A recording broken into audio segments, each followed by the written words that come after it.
I don't know if you can see that there, but that is some awesome Hawaiian coconut infused latte action going on. Hey everybody, Steve here from The Varied Life, and today we're going to talk about how many people print kill teams and do tabletop armies.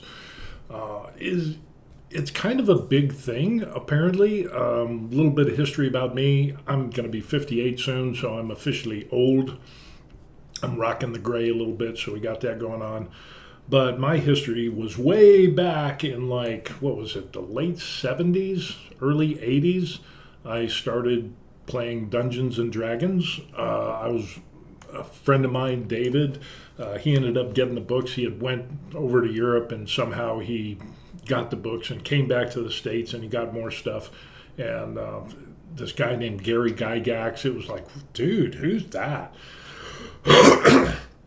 And it ends up that we started, the whole thing with D&D is Dungeons and Dragons, and it's a fantasy game set in like medieval or, think of The Hobbit or Lord of the Rings times, kind of that type of feel.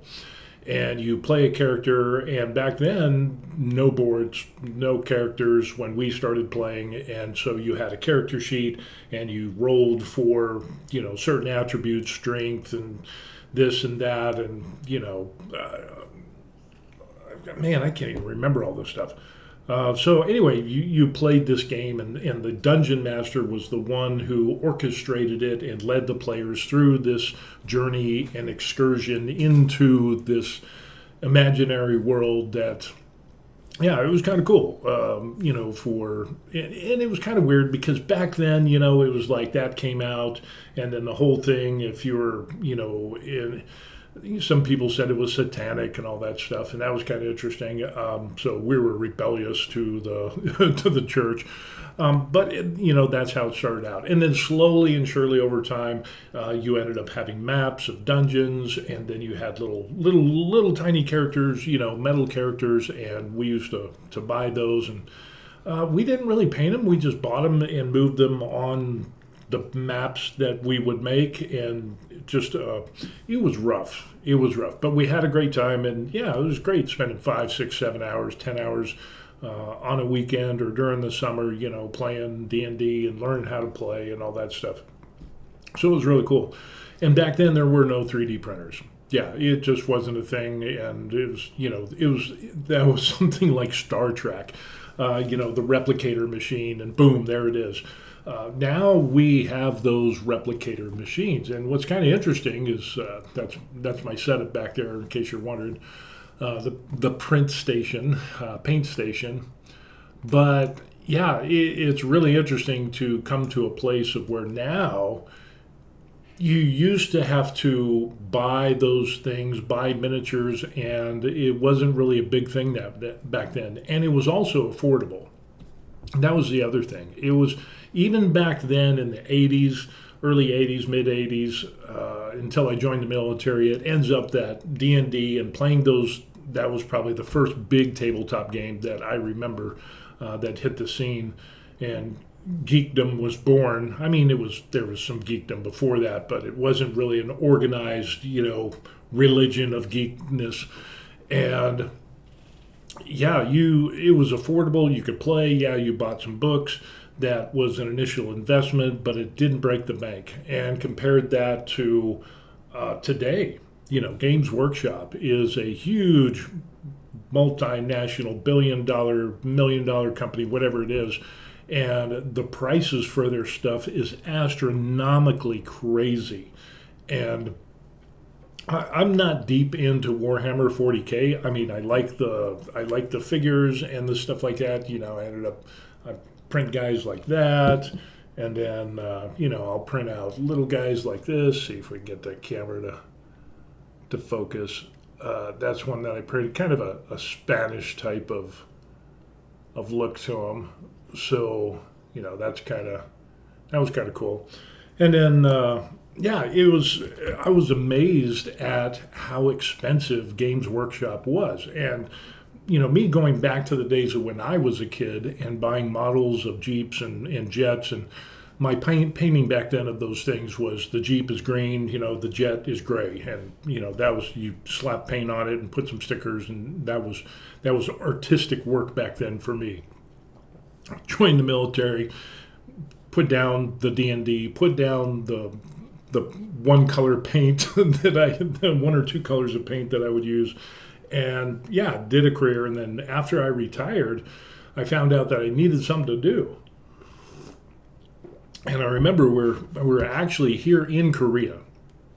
So we retired overseas, we came to Korea, and what we ended up doing is we were in a shop, and there's anime stuff and all this stuff, and I saw some Warhammer stuff. I'm not into the Pokemon and anything like that, the anime, whatever. It's just never really appealed to me. But I saw the Warhammer box, and I was like, ooh, wait a second, that looks cool. So it had this box, and I still got the box. Matter of fact, I got to throw it away one of these days. Yeah, you can actually see it. It's kind of right back there. But anyway, yeah, a little expensive compared to what I remembered as a kid, where you could get an entire airplane that was huge, and you'd put the model together and paint it, and then you got like five tiny figures, five tiny guys, and you put them together, and they were just like, seriously, I paid all this money for this. And then those were a box of intercessors, and then I bought another box of there was something else. What was it? Intercessors, and I don't know, whatever. There was one, and it had 3 guys in it, and the guys looked pretty cool. They were like heavy, and yeah, $60. The other one was like 45 or whatever for the 5 guys, and I was like, you've got to be kidding me. I mean, the cost it costs a lot to build the mold and have the mold, and it's like $10,000 a pop for doing a sprue mold, and from what I've seen, what I've heard from people who are actually in that industry, but once it's done, then it's just pennies on the dollar, and then yeah, so people wouldn't print Armies like we do with resin printing. They would buy Armies, and these Armies can get super expensive. I mean, some of these things are just insane. And so when resin printing came in, it ends up that people are like, hey, instead of spending, obscene amounts of money for this, I can buy a 3D printer, and I can buy some resin, and I can buy some isopropyl alcohol at the local store, drugstore, or whatever, and I can print my own and cure it in the sun or whatever, and then it evolved after that. And these things really come out to be pennies on the dollar compared to what you would get from Games Workshop. And artists started coming into all of this, and fan art is a big thing, and then Games Workshop started putting cease and desist orders on stuff because people seemed to be copying everything. Intellectual property and trademark, whatever infringement.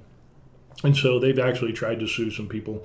But it ends up, the creative side of people has gone from, okay, well, then you have artists that do stuff like this, which is Warhammer-esque, but it's not. And people have, if you know anything about copyrights and stuff like that, there was one time when I read something has to be at least, 10 or 20% different than the original to be considered a new art or piece or something like that. And people are finding out, yeah, you don't have to have official Warhammer. You don't have to copy and paste it. You can make intercessors. You can make soldiers who are dog soldiers. You can make robots. You can make, blessed sisters, or, women into the mix, or, hey, let's do some with a wolf face, or, a ghost or a skeleton, makeup and style. And people just ran with it. And of course, now you got Patreon and everything else. Designers who are doing some awesome stuff, which, by the way, this came from Apex Tabletop, and I got them off of, where did I get them off of? I think it was My Mini Factory. Yeah, it was My Mini Factory. And Where is it? Where is it? Where is it? There. Or where is it there? Is it there? We're looking for it. And actually, let's just go over here and show you what I'm talking about. This is my mini factory, and you can end up finding a bunch of stuff that you can, and they have a summer sale that's going on about 50% off if you use summer 24. And what I ended up doing is searching around and finding, that's all the other crap I bought, but it's a great time to buy off of my mini factory. Now I don't have a deal with Apex Tabletop. I don't get any kickback or anything. I just thought the free mini, which is this guy here, looked pretty damn cool. And, as a miniature, I kind of doubled the size, or 150%, and then I took them up to this size. And I was like, man, that's pretty cool. Those will make some great painting. And we go back here, and then Apex has a ton of stuff. So loading, come on. Seriously. The one day that my internet is slow. Really, there we go. Maybe. I don't know. Let's see if we can get it over here. There we go. So yeah, there's tons of different stuff that you can look at. Drop troops. Just the artwork that goes into this stuff is absolutely crazy. And of course, this is how those things come out. So you have different bodies, you have different backpacks, you have different arms, different legs, different hands, different guns. And you can really do, different weapons, the whole 9 yards, claws, different heads, helmets, the whole 9 yards. And you can do a lot of cool stuff with that. So, when I saw what was available, not only on my mini factory, but especially now, I think there's like 18, 19 days left on the summer sale. You get 50% off. So if there were some cool STLs that you were looking at and drooling over, but you're hesitant because they were too expensive, you can get up to 50% off. And so I got 50% off on all the Apex stuff that I ordered, which was, a lot. So I'm not going to run out of things to print anytime soon. But you have other artists that go out there, and let me see if I can find Colts 3D, because people have been asking me and said, where do you find your guys at? Colts 3D, the purple page. And the purple page is a place where you can check out, and there's a lot of stuff on there just besides the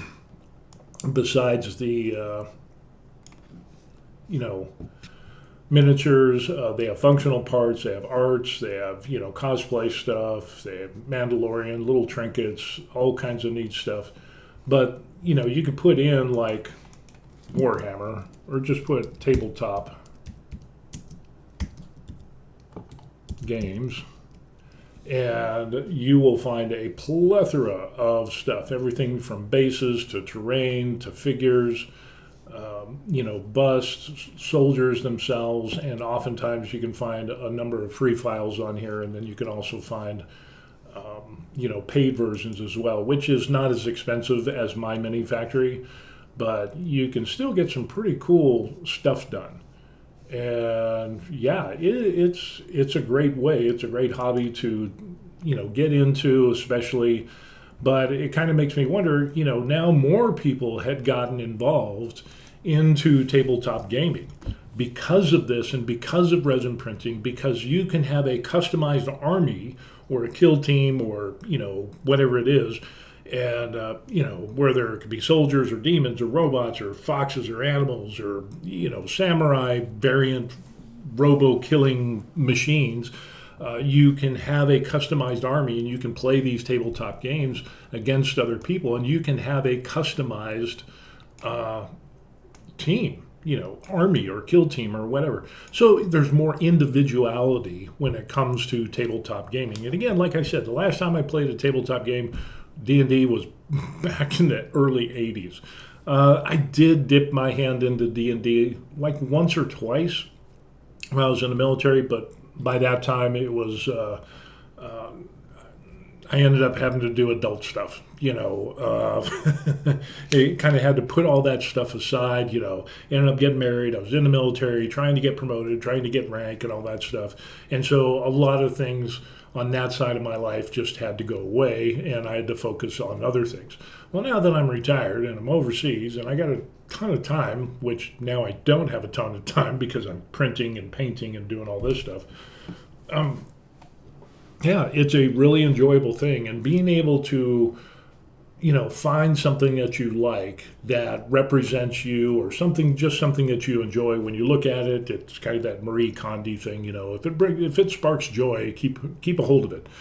Yeah, that's what tabletop gaming is for a lot of people, and it can be something that is relaxing. It can be something that to just put the rest of the world off and forget about it and just focus on the thing that you're doing. You can have something like this over here where, I've got a lot of stuff. I got a camera, I got TV, lights, and a bunch of paints. You don't have to do that.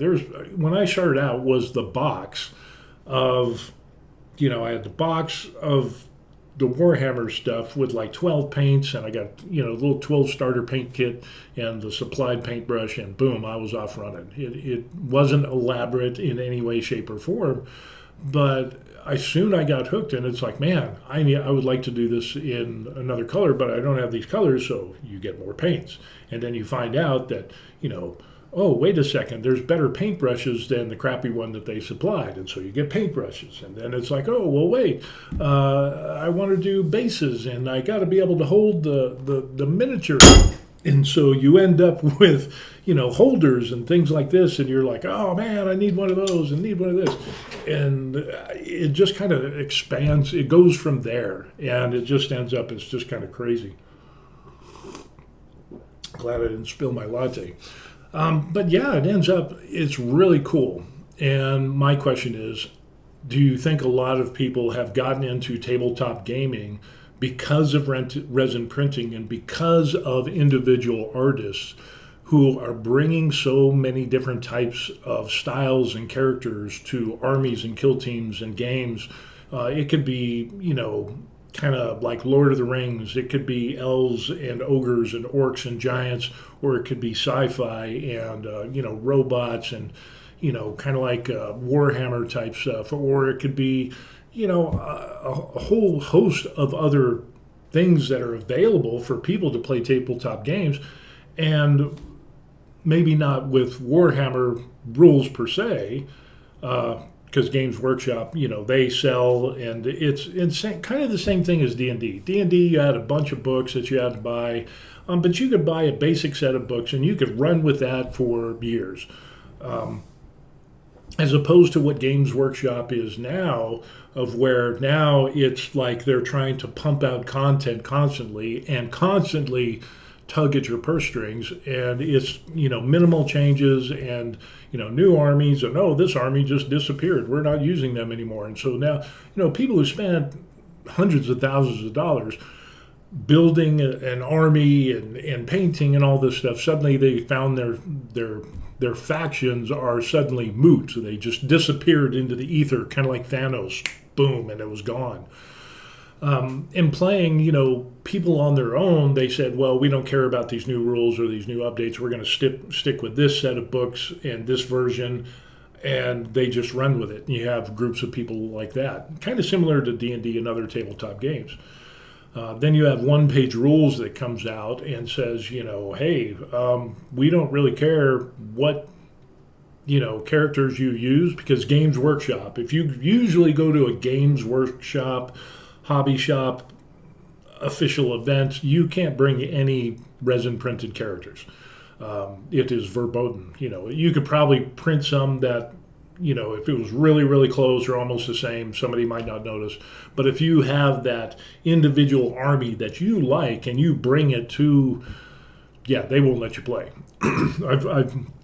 I've heard of people that tried to do that and they were kicked out and so on and so forth, because this is Games Workshop.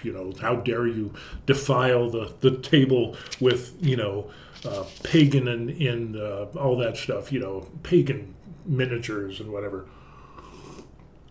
But now then you had other companies come up that pop up and stuff like it ends up OnePage Rules pops up and they have their own version of characters and stuff, and they actually have free miniatures.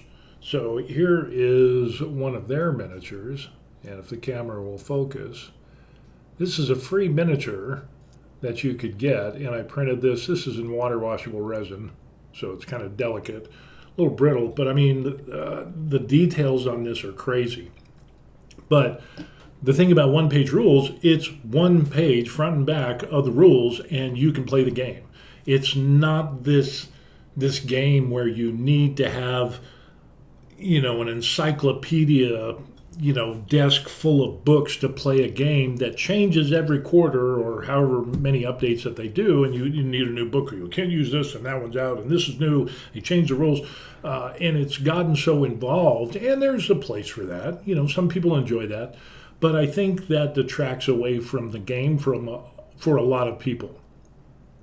And I think keep it simple, stupid is the way to go. I think OnePage Rules has done that, and by allowing people to have different characters, bring their own armies or whatever, it could be Lego characters. There was a guy who ended up using Lego characters as his miniatures to play a one-page rule game, and chat with him. It was like, hey, it was pretty cool. Little Lego guys on the thing, and then they had the opposing army that he was fighting was some demon dreadnought, whatever, bunch of demons on the table against Legos. And they had a great time. The rules were simple. There's some advanced set of rules after that, but I mean, for the most part, let's try to keep it simple.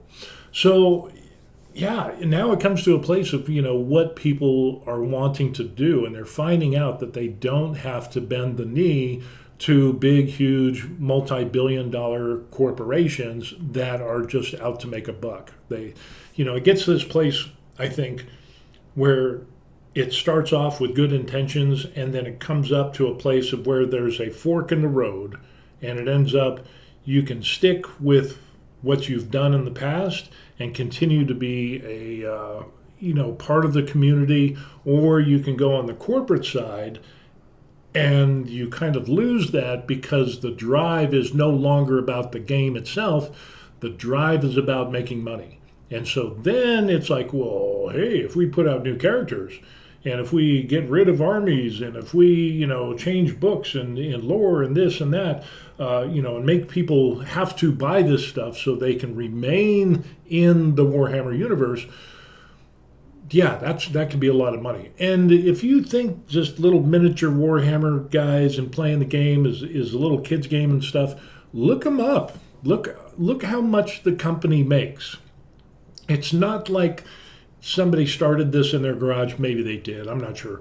But it's not like this mom and pop little thing. And no, this is now a huge, huge corporation with, investors and the whole nine yards, profit and loss and projections. And what are we going to do to make money? What are we going to do to make money? How can we make more money? And it's profit driven. So the creativity, whenever you put focus on something and make that a priority, other things are going to go down inherently. It is very hard to say we're going to go after profit and maintain the high standards that you had before with creativity, with the community, with gaming, or whatever the endeavor is. That will always seem to shift those priorities, and there'll be a shift in the community itself. We kind of see this with business as well. You have, the garage built business and the personality and all of that comes, is making it a great starter business or initial business. People are like, hey, I like the personableness of this. I like the people. I like the atmosphere. And then it gets to a point of where it's, Bill Gates, starting the computer, doing it in his garage in a home, a little geek doing a computer thing. And then he buys operating system Windows and whatever. And then makes computers. But then it got to a point of where it's like there was something was lost in that. And I think that's what happens to tabletop gaming. So there's that. Some other things I want to talk about our Tango slicer and Lychee slicer.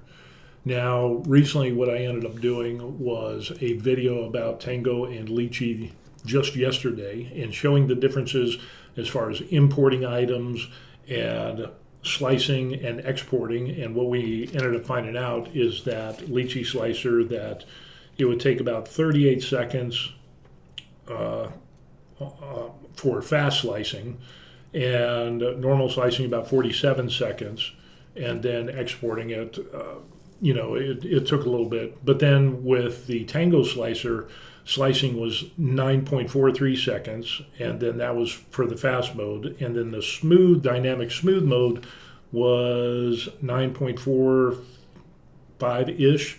And then static mode, which is normal speed, it was 7.53.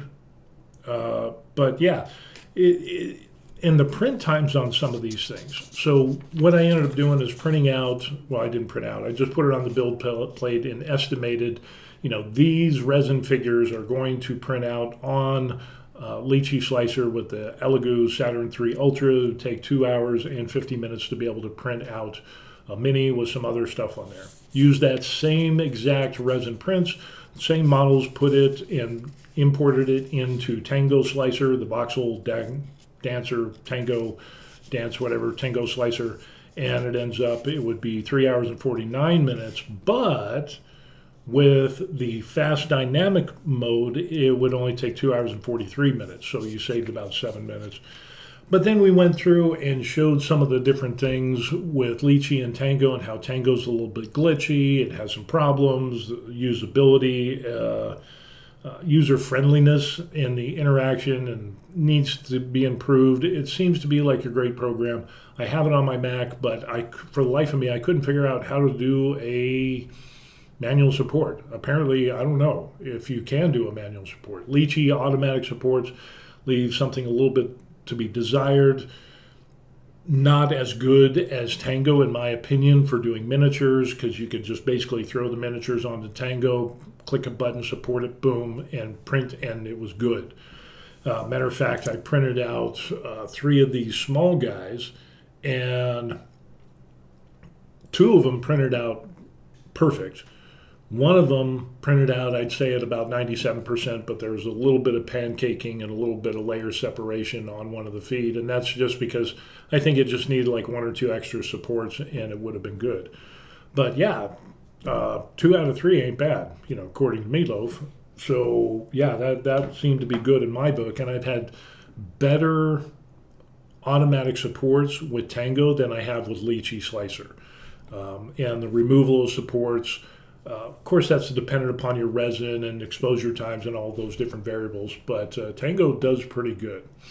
The other question we want to talk about is Heygears and Bambu. This is interesting because for the longest time, people have been asking and saying, hey, when is Bambu going to come out with another printer? Bambu came out, they did their Kickstarter thing and just took the 3D printing, as far as FDM printing, world by storm. They ended up with a great product. It's tested, verified. Before it's put out, they don't kind of like try to push crap out and then try to fix it as they go along. Of course, everybody does that to some degree. But the problem is with Bambu, they're like, no, we want to test it as much as possible and get it into the hands of the people so that you can open it up, set it up, and be printing in minutes. We're talking, 30 minutes, 45 minutes, 15 minutes. Out of the box, you can start printing. Load your file, boom, and go. So they have their P1S, their P1P, their X1, and the X1C or whatever. Incredible printers, but their build plate areas have been limited to about 256 cubed, which is still a decent size, and that seemed to be kind of like what a lot of other companies were doing. But now there's rumors going around that, Bambu, when are you going to do a larger scale printer? Because that would be awesome. There's other companies like QD, the Creality K1 Max, Some other companies have built some large. Elegoo has done theirs. The 4Max or 4Max Pro or whatever. But there always seems to be some glitches. Seems the bigger the build area, the more problems people have or companies have.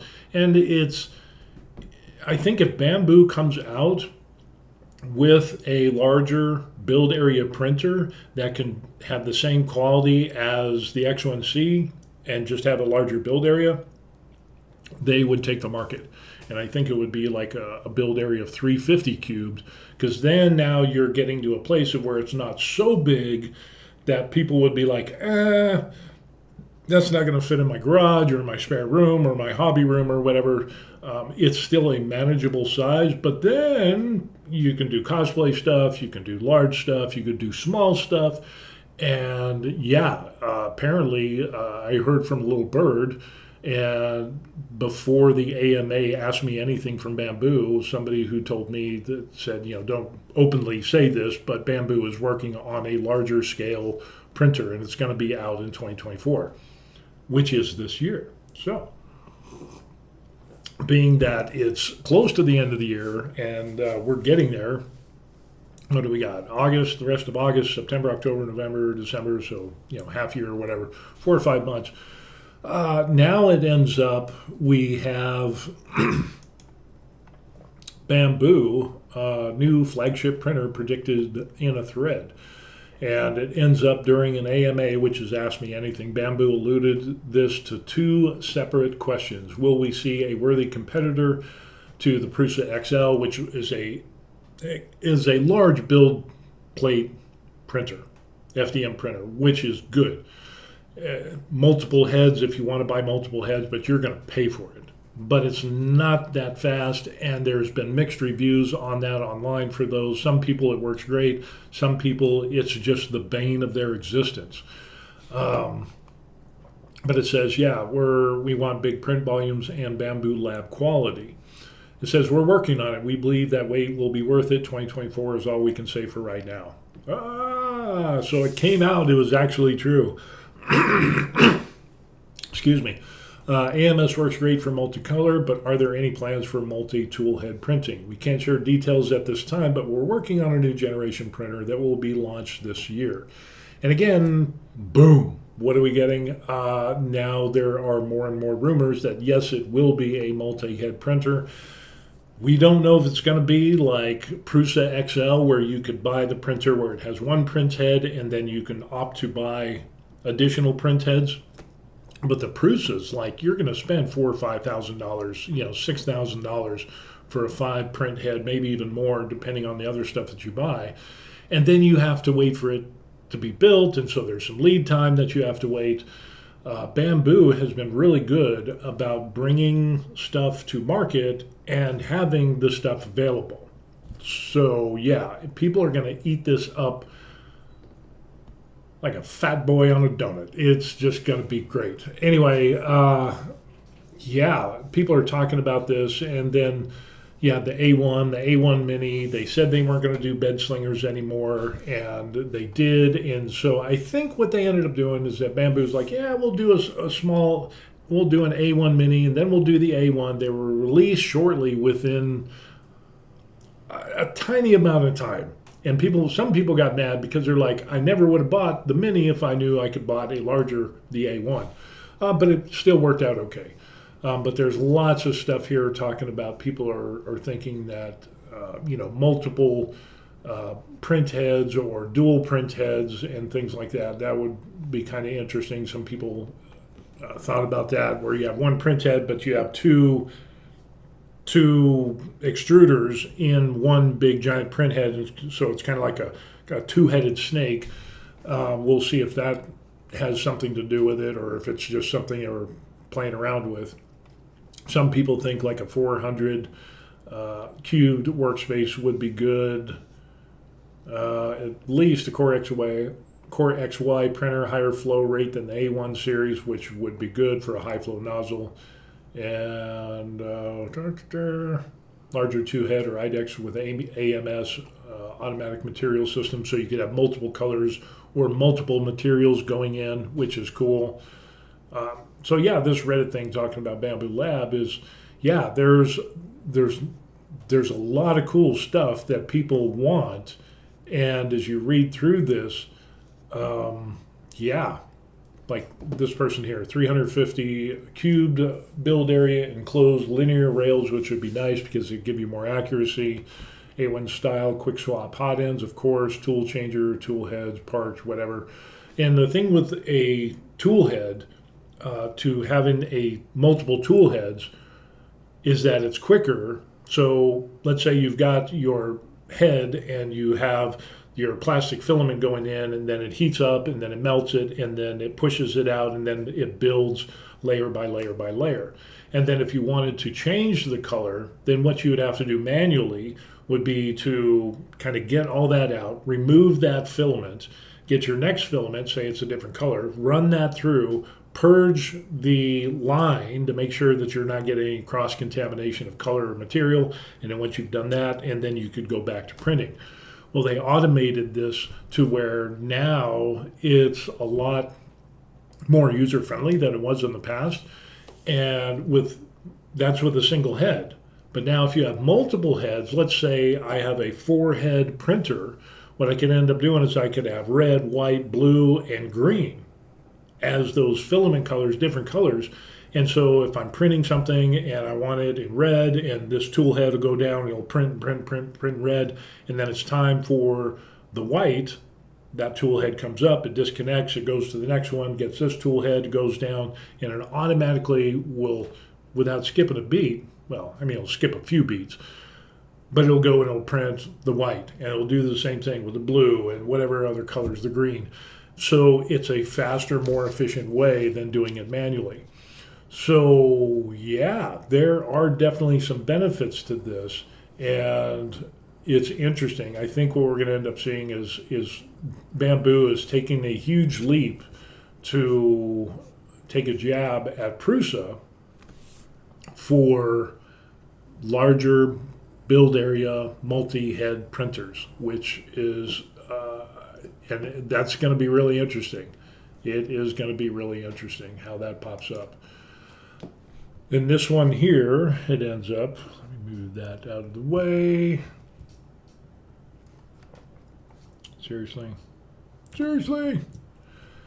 Bambu teases new multi-material 3D printer. Chinese 3D manufacturer teased a new printer on Reddit. Same thing, it kind of went through and it says, yeah, there was something else that, and I couldn't find it again, unfortunately, because I wanted to put it in this video, but that Bambu has actually talking about where they are doing extensive testing on this new printer, and mum is the word on all this.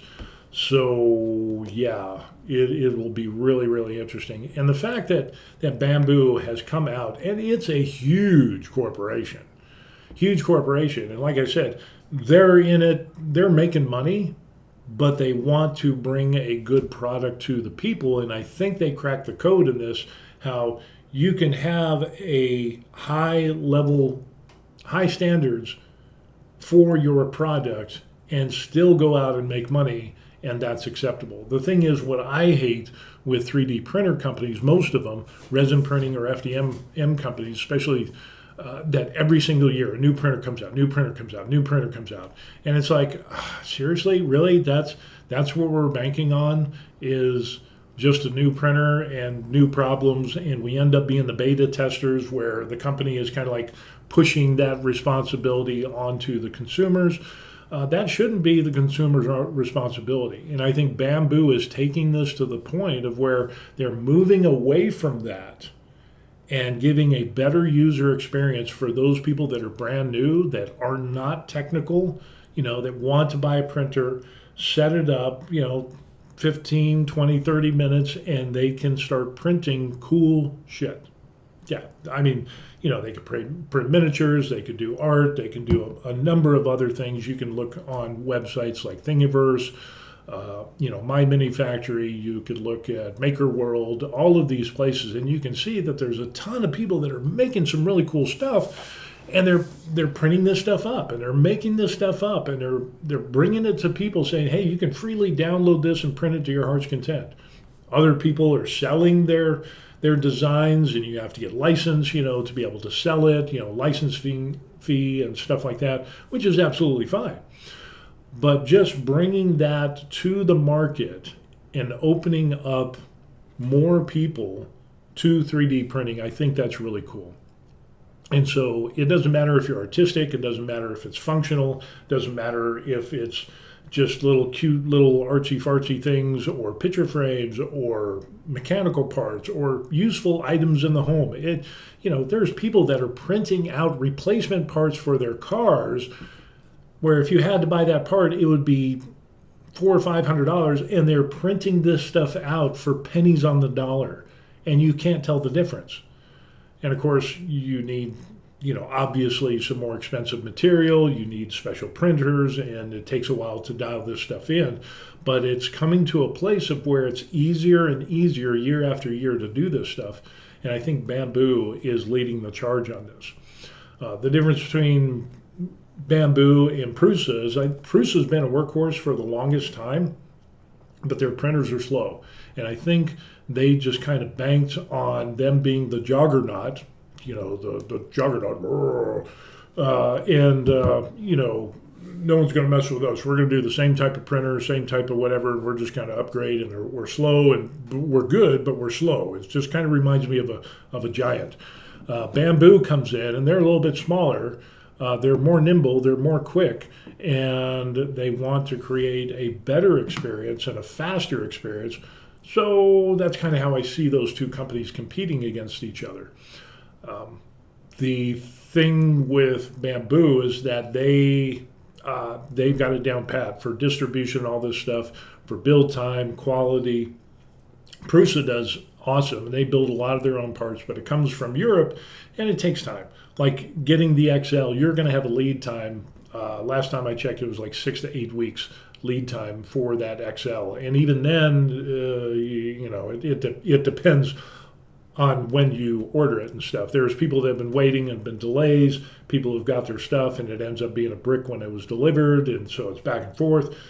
Not that Bambu hasn't had their own problems when it comes to, things going wrong, but there seems to be less with Bambu than we do, especially with the newer Bambu machines, than we do with the Prusa ones, especially the XL. The XL, I just seen too many problems.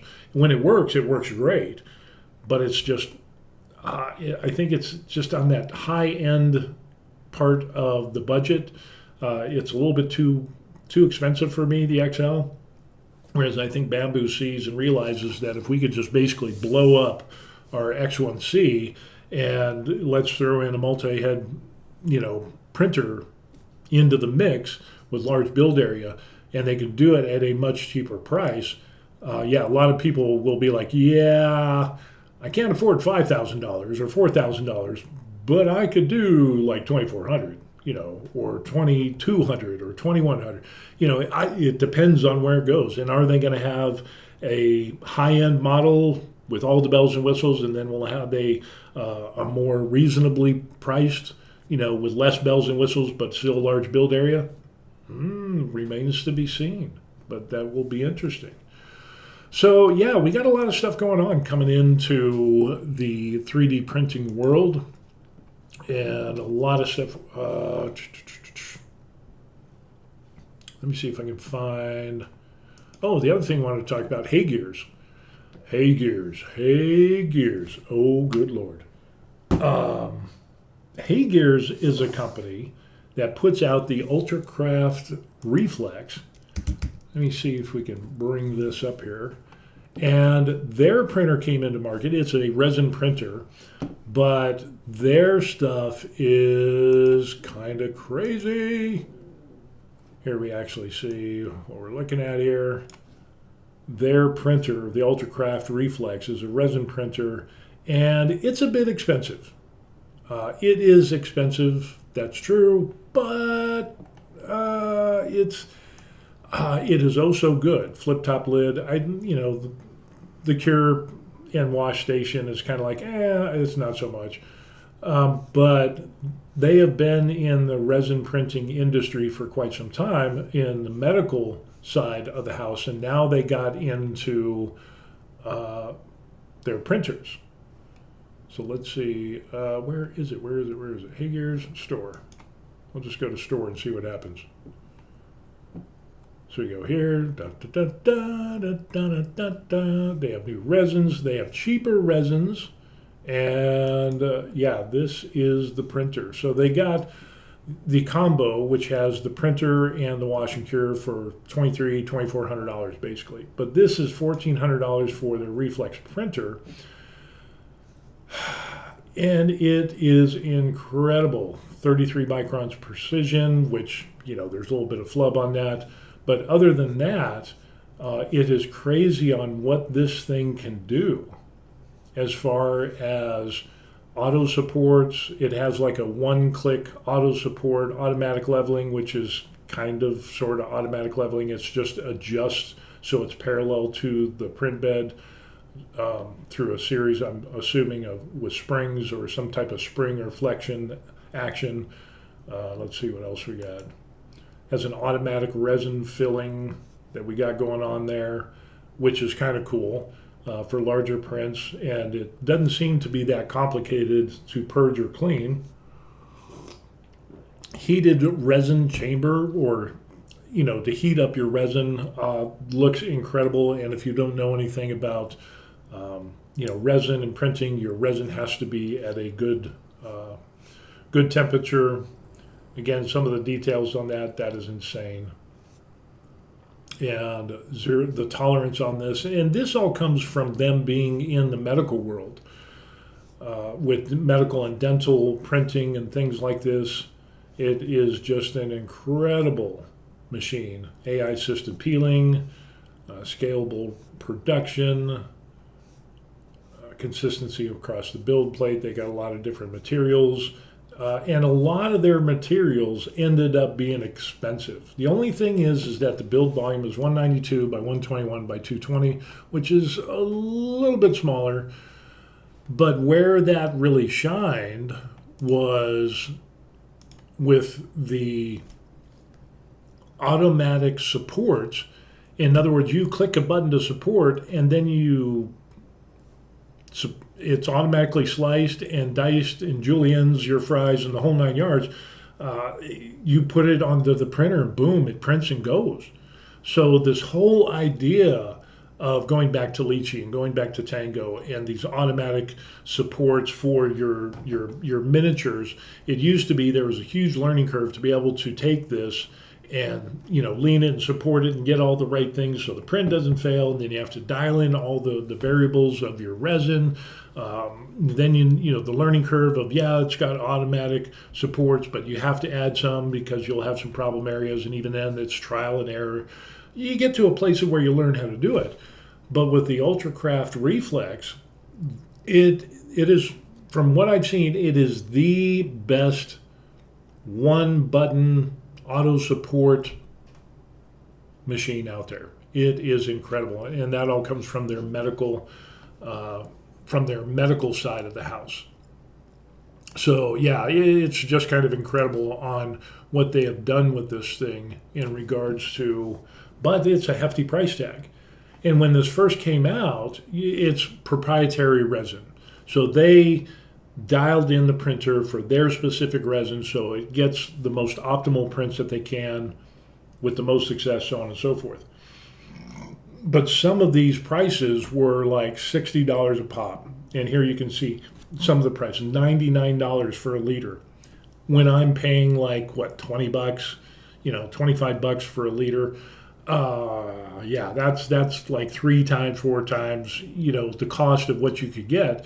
And then they started coming down in price. They just put this one out, so it's $60. Now this one here, which is $45. So it's proprietary bottle and so on and so forth. But now they're getting to the point of where they're seeing that, yeah, $99 a bottle, people aren't going to buy that. Not as many people.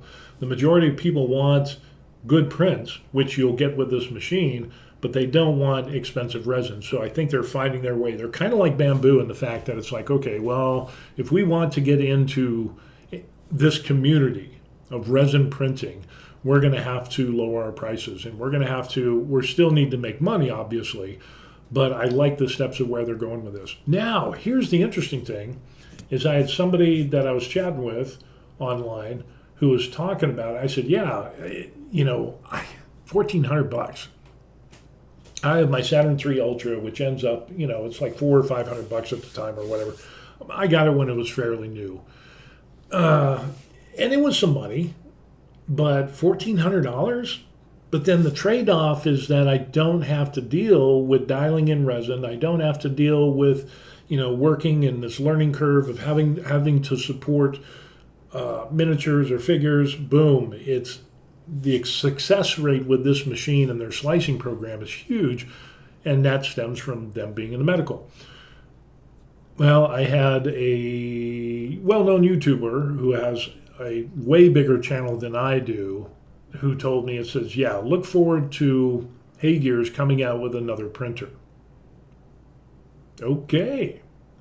And it's going to have a larger build area and maybe some more bells and whistles. So the only thing I can guess is that bigger build area, more bells and whistles. Maybe you'll have a camera with an app on your phone that you could track and do time lapses and check whatever.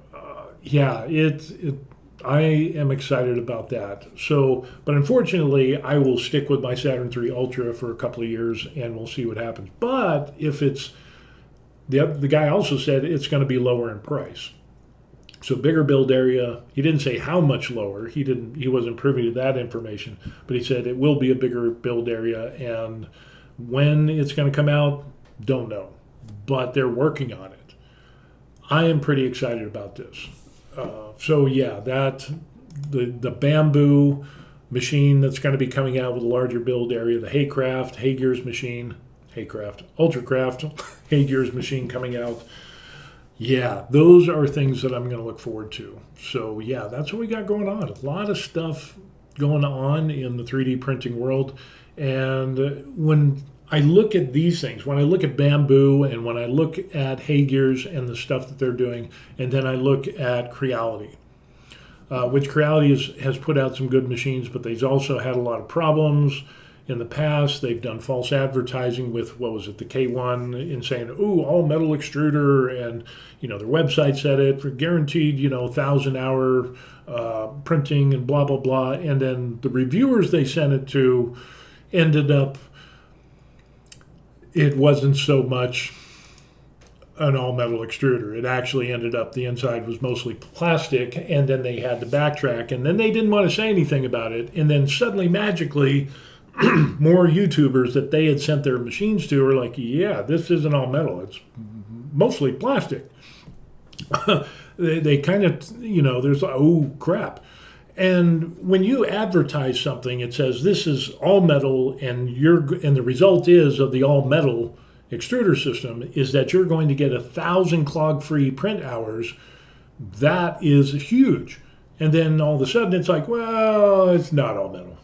You know, it's a clog-free extruder. They changed everything on their page.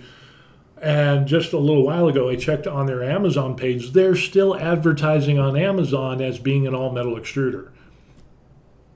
So they can't update their Amazon page, but they updated their page after people started complaining, and the YouTubers that were reviewing the machines that they sent, and they're like, hey, this isn't all metal. If you're going to advertise all metal, it needs to be all metal. Just saying. I would pay an extra premium for that. That was one of the things that the machine, the K2, I think it was the K2 or whatever, K1, whatever it was, that was on my list, on my checklist of like, okay, that's something that this is what I want because I want that durability. And I would pay extra money for having an all metal extruder system. No, you got a little bit of metal in it. It's not all metal, But come on, man, we're close. You know, it reminds me of our current administration telling us how great our economy is right now. And it's not. You know, when I'm paying 30-40% more for groceries and stuff like that, and housing is terrible, you can't tell me that the economy's doing good. You know, hold on. I digress. So anyway, Yeah, really, really interesting stuff. So I have problems with companies that make claims and then obviously lie. And then when Creality changed their website, they didn't give an email, they didn't give a text, they didn't contact anybody, they didn't put out a blog, they didn't say, hey, by the way, here's what we did. It was a mistranslation because they're a Chinese company. They didn't even say that. It's just like they just ghosted everybody and said, for the people that bought our product, and one of the criteria was an all metal extruder system. Well, it's not all metal, we're sorry. No, they didn't get that. Oh, here's a gift card for $50 or whatever. No, didn't get that. No, not even, anything. Not even a reach around. So I have problems with companies that do that and rush products to market when it comes to this stuff in 3D printing. One of the things where I dodged a bullet was with the FL Sun. The S1 and the T1. The S1, I saw the specs and I was like, that is insane. Delta style printer, that's what I want. And then it came out and then people are having problems and they're like, yeah, the flow rate doesn't get up to the advertised speeds. Yeah, the build area is this, but realistically, in real life, you can only build, up to 380 in a cylinder size, and then you have a little kind of like point in the center, but you're limited, so it's not a true 430 height for build area. I mean, you could print the Eiffel Tower, because it goes up, and you could do that. But I mean, you don't have the full 430 height. On the picture, it goes up. It's a cylinder, and then it just kind of goes up like a cone, and then it has like a pitch on it, a cap. But really, it comes up and then it goes in and then it does that little thing. So, and then there was other problems. People found out that it's not really fully clipper, other problems. Even some of the tests that people have done with machines that FL Sun sent them said, yeah, we can't reproduce the speed or the flow rates or things like that. You can request the speed and you can request the flow rate, but the actual what you get in reality is different. And so, yeah, a lot of problems. And I'm so glad I was this close to doing the pre-order and all that stuff. And then I was like, you know what? It just sounds so awesome. And I was like, you know what? I've been burned before in the past by promises, and so I decided to wait. I'm retired. I can wait. And I'm so glad that I did wait. There are some people that got some great machines, but there's other people. And when you advertise certain things and those things aren't attainable for the average user, I have a problem with that. So, yeah, that's what we got going on. Cool stuff, really, what it comes down to. It's just another rabbit down the rabbit hole. The rabbit hole goes deep when you get into 3D printing and resin printing. And being retired gives me more time to do all this stuff. And yeah, there's going to be some money being poured out, but I think it's a healthy activity. I think it's fun. It's good. It keeps me busy, and making videos and stuff like that. I'm going to be doing some upcoming resin testing, and we're going to talk about Jamhe water washable 10K resin, which a lot of prints that I've done. The majority of my prints have been done in water washable, but that's just because I'm going to print them. And I'll paint them, and I'll set them up, and they'll display. They're not for gaming use because water washable resin is pretty brittle. But I'm looking at some other resins from Jamhe and then some other resins from another company, and we're going to be doing some testing all about the same time. I said I wasn't going to do a lot more printing, and then I'm like, hey, yeah, let's do some resin printing. Because if I get into resin printing and I do a print service and print miniatures for people, they supply the files and then I just print it for them, and they, I clean them up, I take off the supports and all that stuff, wash them, they put them together, they glue them, they paint them, all that stuff. I like printing stuff. So yeah, I think that would be a good fit. So looking at different resins, obviously I wouldn't recommend water washable resin for tabletop gaming, and that's why I'm going to look at some of these other things. Other resins and testing them out and basically saying, hey, what works, what provides durability, flexibility, and things like that, because you don't want a figure where, you put a little tension on it, snap, there goes the sword, or the staff or whatever it is, or you drop the miniature on the floor.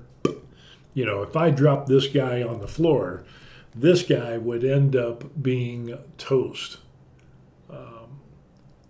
But that is crazy. This is from OnePage Rules, by the way. It's one of their free miniatures, and pretty wild on the stuff. Yeah, free miniatures, you can't beat it. Some of their other stuff actually made a bigger one. Where is that one at? Oh, here it is. Or where is, here it is. What I ended up doing, well, this wasn't OnePage Rules. This was a dark elf from, I can't remember where it was from. I should probably write it on the bottom. But I took the miniature. This was a small miniature, 32 millimeter miniature. And here is this guy here. And you can see the detail on him, which is insane. Of course, it's having problems focusing. But yeah, I mean, look at the detail on this. And just by blowing this guy up, I mean, you can see the chains on there. The detail on this is just kind of, everything's backwards as far as movement, individual hair and stuff like that. But this was a 32 millimeter miniature, and through 3D printing, you can scale it up. The same as what I did with this chunky guy here. He was 32 millimeters, and I just kind of blew him up with a resin printer. So now, I mean, you can have some pretty cool display pieces to be able, and not be limited to just having the small, tiny figures. Actually, I like blowing mine up a little bit more instead of having like the 32 millimeter, because they're small and they're nice, but they're harder to paint, even though I can paint them. But I think, something a little bit bigger versus, this, I like it a little bit bigger. So maybe 120%, maybe 150%, just make those a little bit bigger.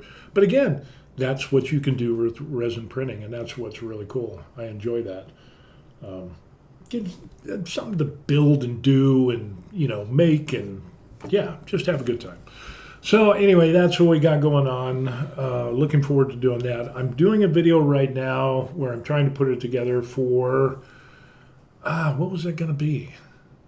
I got so many video ideas, and unfortunately, I'm kind of a linear person doing one thing at a time. So this video that I'm currently editing is, let me pull this up and see what it is. Pull up my Final Cut Pro here, kind of give a little insight on what's going on. As soon as this loads, oh, in case you're wondering, you could buy me a coffee, and that's what that little square is. Awesome people that have bought me coffee. Faster slicing. Oh, this was the Lychee one. The Tango and the auto supports. This is where I just threw the model in there, the miniature. They were unsupported, and let me show you how.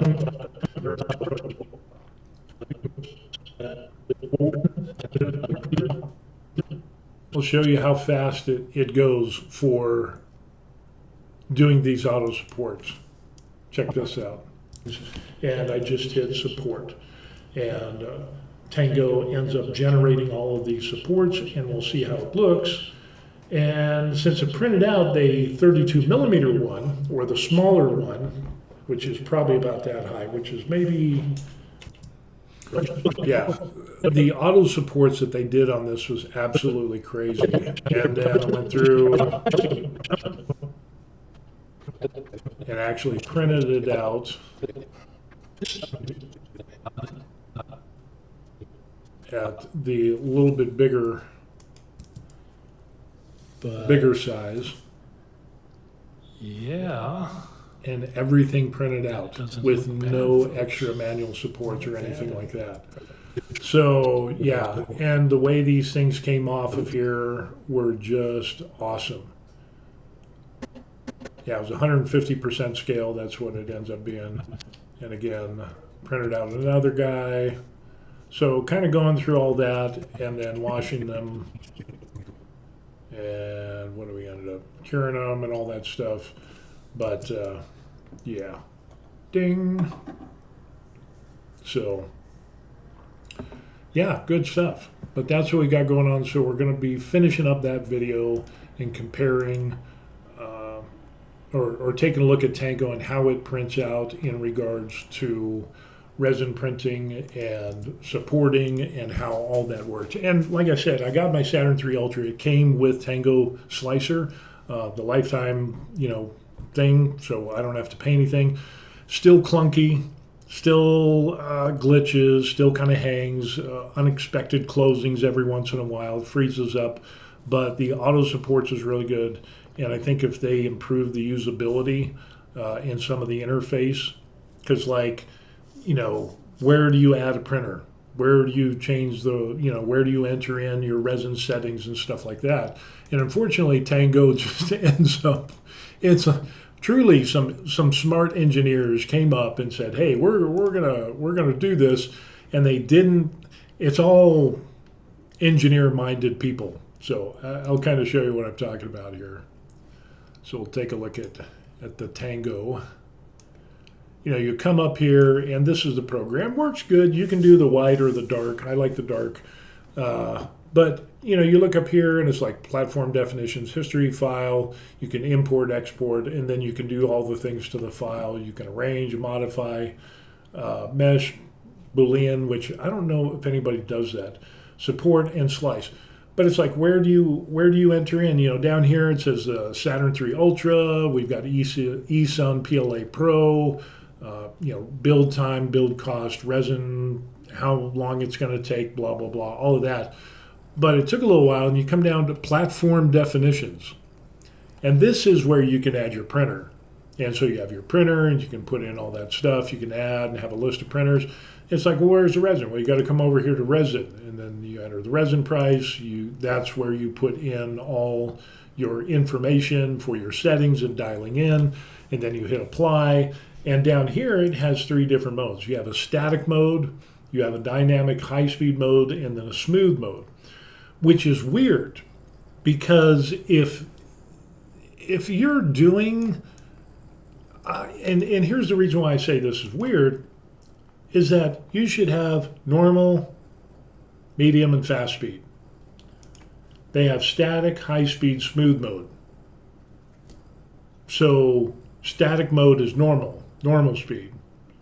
And then high speed is high speed, but then you have smooth mode. Is that faster than high speed, or is it just smooth? Is it faster than static? Yes. So, yeah, and it's called parameter mode. It should be resin, printer speed setting. Speed setting. That's what you need to change that to. And, instead of static mode, have it be normal speed. Smooth mode should be, semi-fast or medium or whatever, and then you have your high speed. You should have the verbiage of where it actually makes sense as far as what you're looking at here and in the order, which I'm surprised that the engineers or whoever, the programmers, did it this way: static mode, high speed, smooth. What I found out is that smooth is faster than static, and high speed is the fastest. So again, instead of having this little thing here where it's platform definitions, you've got room up on this menu item here. Just have one for printer, one for resin, kind of like what you have with Lychee and a number of other slicing programs where it makes sense. And so glitchy. And I also ran into problems where I would put items on the build plate. Let me see if I can pull up the history. No, I didn't. I guess I didn't save the history of it. Open file. See, others will have like most recent files. Lychee has most recent files, and it'll populate a list. This doesn't have that. So again, some little niceties would be nice. I'm just saying, nice niceties would be nice. But yeah, let me see if I can change that. Boom. Oh, I learned something new. Look at that. So yeah, and we'll close that out. And we'll go back to here. There I am. So yeah, it ends up that Tango has a way to go, and it definitely needs some improvements. It's been out for a while, and I checked to make sure that I had the most up-to-date firmware. Make sure that it was updated, and it is. Unfortunately, I have the Mac. Of course, once you go Mac, you never go back. But the they seem to have an updated Windows version. I'm hoping that the Mac version, they will update it to the Mac version as well, because that would be something that, that needs to happen. So, yeah, it's fun stuff that we've got going on. Anyway, one thing I want to do is these awesome people down here, Fred Johnson and Mike H., they are awesome people who bought me a coffee, and if you want to buy me a coffee, look at the description link down below. If not, that's fine. I understand. It's hard times. But something that won't cost you any money is you could like and subscribe to my channel. I would really appreciate that. That would mean a lot, because I'm not even monetized, and that's one of my retirement goals, is to get a monetized channel, and we'll see how that runs. But yeah, that's what we end up having in today's little video. We got some Warhammer stuff playing on the TV in the background, and talking about kill teams and Bambu and Heygears and Lychee and Tango and all these things. What do we look for in printers and bringing stuff to market, and should competition brings down prices, which is good. And I'm looking forward to the two things I'm looking forward to is the new Bambu machine and the new machine from Heygears. Don't know if I'll buy the new Heygears machine when it comes out. It really depends. But yeah, we'll see how that goes. So anyway, that's going to be it for today. Thanks for watching. I appreciate that. I got to finish up my latte. And like I said, if you feel so inclined to buy me a coffee, check that in the description box down below. But yeah, that'll be it. So coming to you live from Korea, Steve from The Very Life, and you can check out my channel. I've got other stuff on there besides resin printing and painting. I also have some fitness stuff. I have some retired overseas information, some considerations and all that. So if you're interested in that, kind of a mishmash of stuff on the channel, and something can interest you, hopefully.